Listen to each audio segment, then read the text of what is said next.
Hello grade 8 students, good evening. So let's now check your practice factoring trinomials. So I have decided to create a video para mas maintindihan ninyo kung paano ba sinasagutan. So once na sinagutan natin ito, kanya-kanyang check na lamang ha, at makinig na mabuti.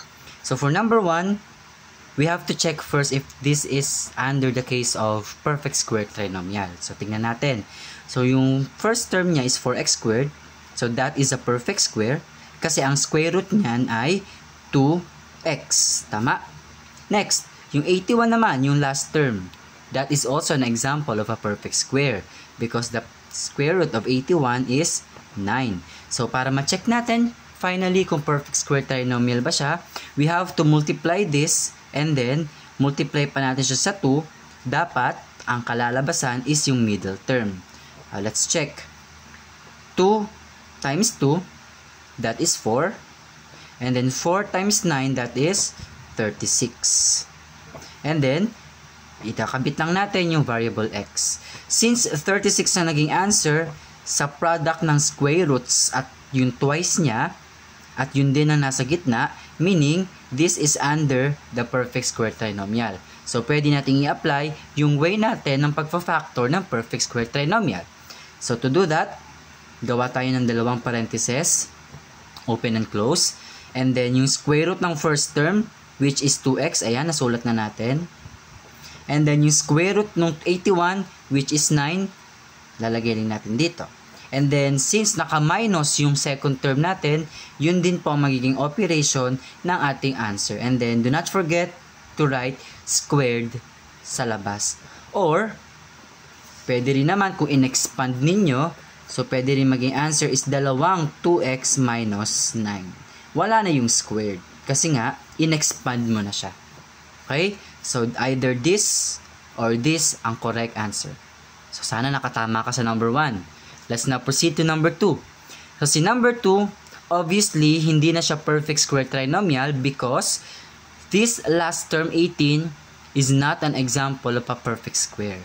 So, dahil dyan, i-apply natin is yung general quadratic trinomials wherein mag-iisip tayo ng dalawang numbers na kapag minultiply, lagyan ko ng label dito para hindi tayo magkamali. Pag minultiply, 18, pero kapag inad natin, ang magiging answer ay 9. Ano kaya yung dalawang numbers na yon? So obviously, those two numbers that we are looking for are excuse me. So the two numbers that we are looking for are 6 and 3. Right? 6 and 3 kasi 6 times 3, that is 18. 6 plus 3, that is 9. So since plus ang dulo and plus din ang gitna, ibig sabihin ang ating magiging dalawang factors is equal to x plus 6 and x plus 3. Okay? So, that is the final answer. Number 3. Si number 3, ganun din. Under din ito ng general quadratic trinomials because here, 7 is not an example of a perfect square. Pero, kung mapapansin ninyo, yung third term is naka-minus. Diba? Usapan natin, kapag naka-minus ang third term or yung last term, automatic yung dalawang numbers natin or yung dalawang binomial ay isang plus, isang minus. Okay? So, because of that, we have to think of two numbers na pag minultiply ay 7, pero this time, kapag minus, dapat ang sagot na ay 6. Kasi nga, unlike terms na sila or integers na sila na may ibang sign, isang plus, isang minus. So, ano kaya yung dalawang numbers na yan? Ito, madali lang. So, those two numbers are 7 and 1. No? Kasi 7 plus 1, 7 times 1 rather is 7 and 7 minus 1 is 6. Okay? Kasi nga kailangan minus na kasi naka-minus na din yung third term. So gawin natin. So lagay natin dalawang burger or dalawang binomial. So alam natin x na yung nasa unahan and then dito yung 7, dito yung 1. Sino kaya yung plus, sino kaya yung minus? Depende po sa nasa gitna. Okay? Since yung nasa gitna natin ay naka-plus, yung mas malaking number, siya yung naka-plus. So, we have x plus 7 and x minus 1. Okay? Nakatama ka kaya sa number 3? Sana naman. Let's now proceed to second to the last, number 4. Ganun ulit. Condition ulit natin is naka-minus ang dulo. So, ibig sabihin, iisip ulit tayo ng dalawang numbers. Pag minultiply ay 6, pero pag minus is 1. Sir, nasan yung 1? Nandito po, invisible. So, hindi na natin sinusulat kapag ang coefficient ng variable natin is 1. Pero may 1 pa rin doon. So, ano kaya yung dalawang number pag minultiply ay 6, pero pag minus ay 1? So, naisip ko na. Those two numbers are 3 and 2. 3 times 2, 6. 3 minus 2, 1. Okay? So, ulit, gawa tayo ng dalawang burgers. Dalawang x sa unahan. Then, 3 rito, 2 rito. So, ang tanong na lang natin, sino ang plus, sino ang minus? Since naka-minus ang gitna, edi naka-minus yung mas malaki. So, ganun lang po siya. And that is now the final answer. Last number, number 5. So, for number 5, ito na, naka-plus na yung dulo.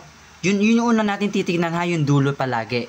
Kasi doon natin malalaman kung isang plus, isang minus ba, o parehas plus, parehas minus.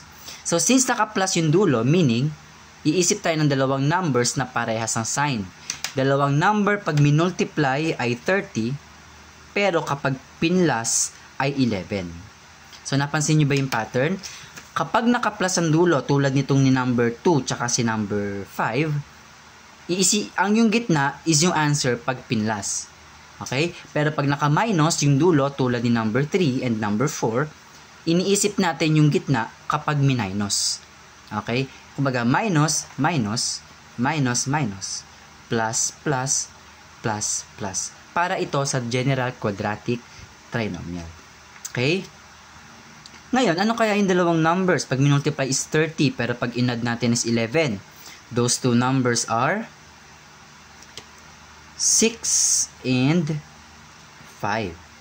Right? Because 6 times 5, that is equal to 30.